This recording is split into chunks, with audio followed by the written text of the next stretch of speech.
आखाती देशातील युद्धजन्य परिस्थितीमुळे अनेक उद्योगधंद्यांवरती परिणाम झाल्याचं आपल्याला पाहायला मिळत आहे। मी सध्या अहिल्यानगरच्या कल्याण रोड येथील गणेश मूर्ती बनवणाऱ्या कारखान्यात आहे।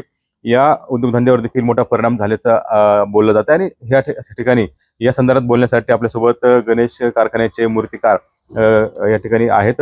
त्यांच्याशी आपण बातचीत करणार आहोत। नेमका काय परिणाम जो आहे तो या युद्धजन्य परिस्थितीमुळे आपल्या उद्योगधंद्यावर झालेला आहे? नक्कीच या युद्धजन्य परिस्थितीमुळे यासाठी जे गणपती बनवण्यासाठी जे कच्चा माल लागतो आम्हाला त्याची दरवाढ झालेली आहे। त्याचे सर्वस्वी परिणाम हे त्या मूर्तीच्या किमतीमध्ये होते। तर साधारणतः 30% दरवाढ यावर्षी प्रत्येक मूर्ती मागे होते।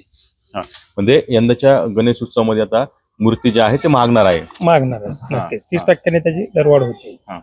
मूर्त्या आपल्या साधारणतः कुठे कुठे जातात, परदेशात देखील जातात असं आम्ही ऐकलंय। आपल्या कारखान्यामध्ये जे बनवलेल्या मूर्त्या असतात त्या संपूर्ण देशभर तर जातातच। देशाबाहेर आता ते इंग्लंड, ऑस्ट्रेलिया, साऊथ आफ्रिका या देशांमधून चांगल्या प्रमाणात मागणी होती। परंतु या युद्धजन्य परिस्थितीमुळे थोडंसं त्यांचं प्रमाण आता यावर्षी कमी झालेलं आहे। पण हे सगळे रॉ मटेरियल असेल, कलर असेल, हे नेमकं आपण कुठून मागवता काय? रॉ मटेरियल जसं की पाहताना की प्लास्टर ऑफ पॅरिस जे लागते ते आम्हाला राजस्थानहून मागवावं लागतं। त्याला जो मूर्त्या बनवण्यासाठी लागणारा काथा असतो तो केरळहून मागवावा लागतो।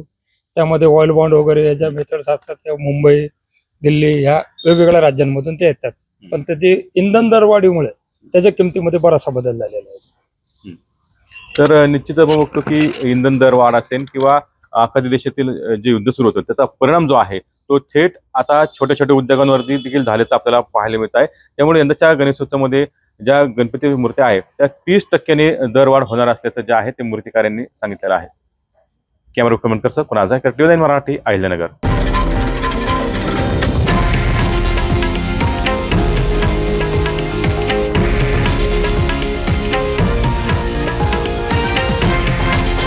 हे आहे देशातील नंबर 1 न्यूज नेटवर्क आणि आपण पाहत आहात TV9 मराठी, एकमेव।